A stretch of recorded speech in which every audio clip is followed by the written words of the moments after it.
In this video, we will discuss about the Bernoulli's equation. ఎప్పుడైతే Q తో మనకి y term multiply ఉందో, this will be our standard form of this Bernoulli's equation and this has been asked in the ESET 2025. So మొన్న గడిచిన ESET 2025 లో the standard form of the Bernoulli's equation అని చెప్పి ఒక shift లో అడగడం జరిగిందండి. So let us try to understand. Difference equation మనం ఇలాంటి ఒక ఫార్మాట్ లో అబ్జర్వ్ చేయొచ్చు, లేదా డిఫరెన్స్ ఈక్వేషన్ మనం ఈ ఫార్మాట్ లో గనక రాయగలిగితే, రెడ్యూస్ చేయగలిగితే, సో దీని యొక్క జనరల్ సొల్యూషన్ ఎలా ఫైండ్ అవుట్ చేయాలనేది హార్డ్లీ ఒక 3 స్టెప్స్ మీద ఉంటుందండి.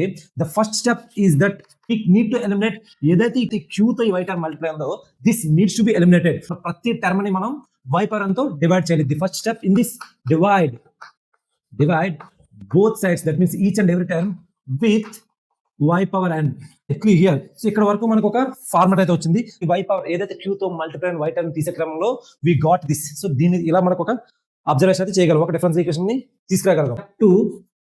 As a step 2 we need to differentiate ఏదైతే p తో మల్టిప్లై అయిన y టర్మ్ ని గుర్తుపెట్టుకోండి. అయితే p తో మల్టిప్లై అయిన 1 power y power 1 minus n ఒక టర్మ్ ఉందో, దీన్ని మనం t అనుకోవాలి. Differentiate with respect to x, differentiate with respect to x, right?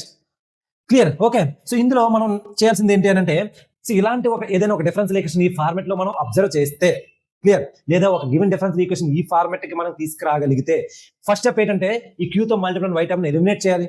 Second step ఏంటైతే ఈ P తో మల్టిప్లై టర్మ్ మనం T అనుకుని దాన్ని డిఫరెన్షియేట్ చేయాలి.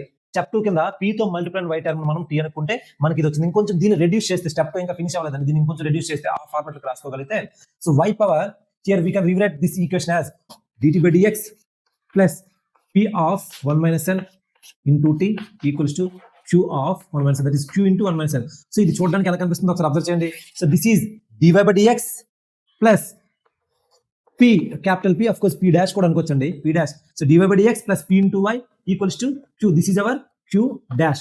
So this is a nothing but linear differential equation in t.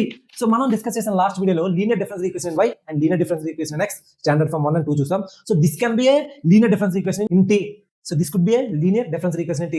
So its standard form is dt by dx plus p into t equals to q. Here p and q are the functions of x are constants. Here ఖచ్చితంగా ఈ functions of x are constants అని అవుతాయి. with a general solution ఏదైతే ఇది రాసామో, this could be our general solution of this differential equation. And ఇక్కడ only the term that is the integrating factor అలా find out చేస్తామండి.